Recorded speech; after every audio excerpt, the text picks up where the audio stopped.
오늘 주제는 과연 예수는 해결사이신가? 여러분 어떻게 생각하십니까? 인생의 문제는 어디서부터 생기기 시작하는가 하면 에덴 동산에서부터 생깁니다. 그 선악과 앞에서 생긴 거죠. 선악을 알게 하는 나무의 실과를 먹지 말라. 먹는 날에 네가 정령 죽으리라. 다 먹었습니다. 죽음이 왔습니다. 그리고 난 다음에 온통 세상이 다 저주가 덮여가지고 엉겅퀴와 가시를 내니까 살아가는 삶 속에서 막 가시가 사람을 찔러가지고 막 상처를 내고 그런 속에서 열매를 하나씩 따먹는, 얼마나 힘들겠습니까? 이 현실 문제입니다. 그리고 선악과를 범하고 난 그 순간부터 나이가 정해집니다. 인생의 나이가. 하나님이 정한 시간이 있어요. 마치는 시간이.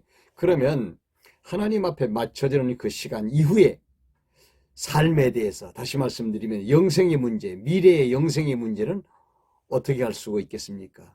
그래서 아담의 타락이 가져온 인생의 가장 기본적인 문제가 세 가지.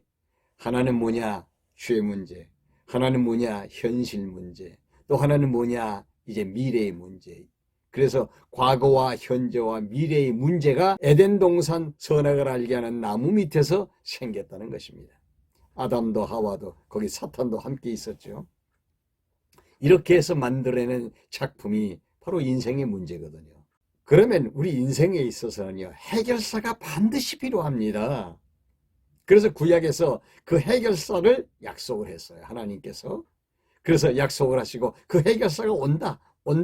그 해결사가 반드시 온다. 약속한 것이 아담에게 언약한 메시아 언약.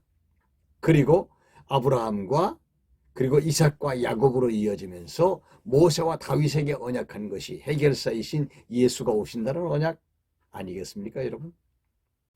그러면 이제 좀 더 구체적으로 말씀을 드려보도록 하겠습니다. 구약에서 제사장은 죄 문제를 해결하는 직책입니다. 구약에서 왕은 백성들의 현실 문제를 해결하는 직책이고요. 구약에서 선지자는 백성들을 위로하며 격려하고 미래의 문제를 예언하면서 이렇게 보호하는 그런 직책입니다. 그래서 구약에서 제사장과 왕과 선지자라고 하는 직책은 해결사로 이 땅에 오실 메시아를 상징적으로 보여주고 있는 그런 직분들이라고 보시면 정확합니다. 그래서 이제 신약에 와서 사복음 중에 마태복음이 예수님께서 죽임을 통해서 해결사이시다, 메시아이시다, 이 사실을 보여주고 있는데요. 예수님은 제사장이요, 왕이요, 선지자로서 구약에 언약하신 해결사라는 사실을 증거하는 내용이죠. 여러분 어떻습니까? 과거 문제, 죄 문제입니다. 심각합니다.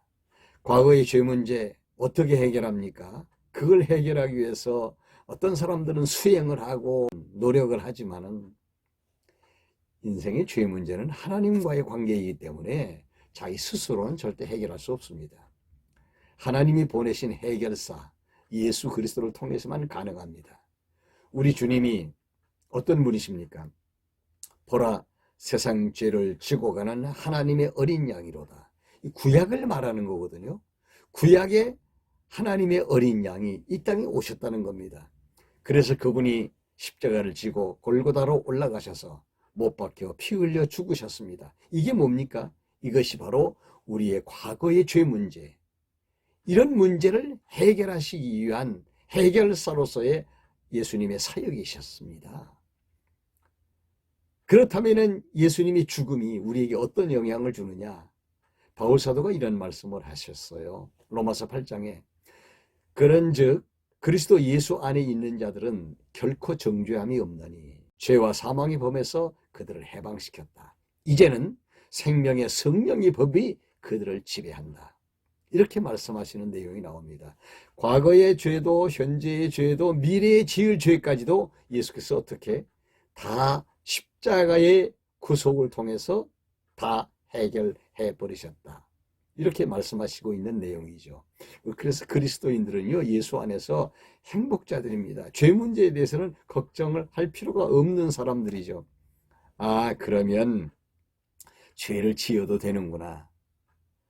죄를 짓는다고 해도 우리 예수님은 그리스도 안에서 다 이미 용서하셨습니다. 그러나 문제는 도덕법, 우리가 살고 있는 이 땅의 사회법, 그래서 국법, 국가법, 이런 것들이 아마 죄를 지으면 가만 안 놔둘 거요. 그러면 이 땅에서는 어떻게 돼요? 그 국법에 의해서, 사회법에 의해서 지탄을 받고 심판을 받고 감옥에 가야 되죠. 뭐 그거 좋습니까?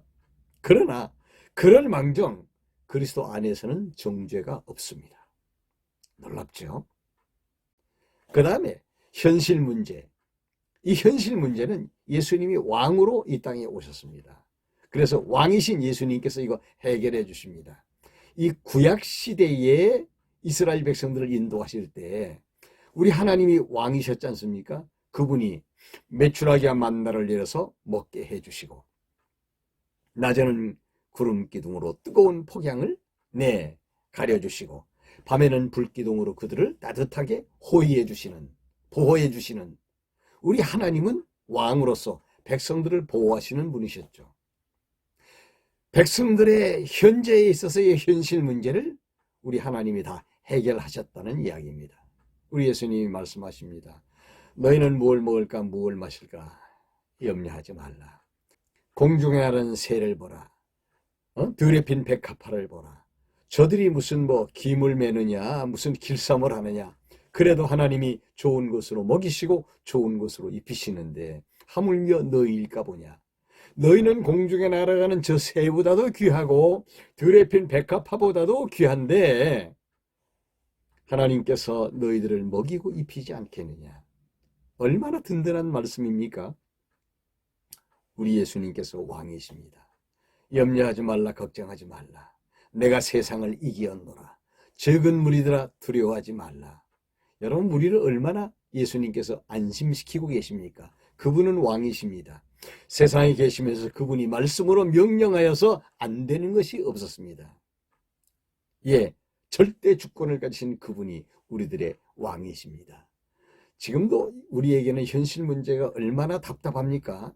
네, 그러나 지금 현재의 현실 문제나 미래의 어떤 문제, 이런 문제들은 다 왕이신 그분이 해결하시겠다고 걱정하지 말라고 하십니다. 걱정 안 해도 됩니다. 마지막 하나는 뭐냐? 그분은 선지자로서 미래의 영생 문제를 해결해 주시는 해결사이십니다. 나를 믿는 자는 죽어도 살겠고 무릇 살아서 나를 믿는 자는 영원히 죽지 아니하리라. 분명히 말씀하셨거든요. 예수 그리스도는 영생의 주이십니다. 그 예수님께서 우리들에게 영생을 약속하시죠.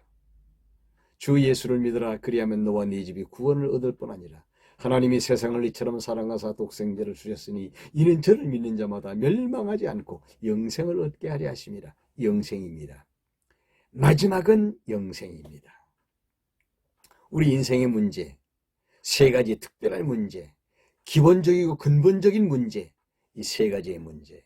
첫째는 과거의 죄 문제, 해결되었습니다. 둘째는 현재의 현실 문제, 그리스도가 왕이 되셔서 해결되었습니다. 세 번째, 미래의 영생 문제, 주님이 선지자가 되어 약속하시고 미래를 우리들에게 확실하게 언약하셨습니다. 아무 걱정도 이제는 할 필요가 없게 되었죠. 그래서 예수 믿는 사람이 행복한 사람이다, 그런 말씀입니다. 여러분 오늘도 우리 인생의 해결사이신 예수 그리스도와 함께 그분 안에서 과거 문제도 현재 문제도 미래 문제도 해결받은 자로서의 행복을 가지고 남은 시간 살아가시기를 주님의 이름으로 축원합니다. 버튼 안 누르신 분들은 구독 버튼 눌러주시고요. 좋아요도 눌러주시고요.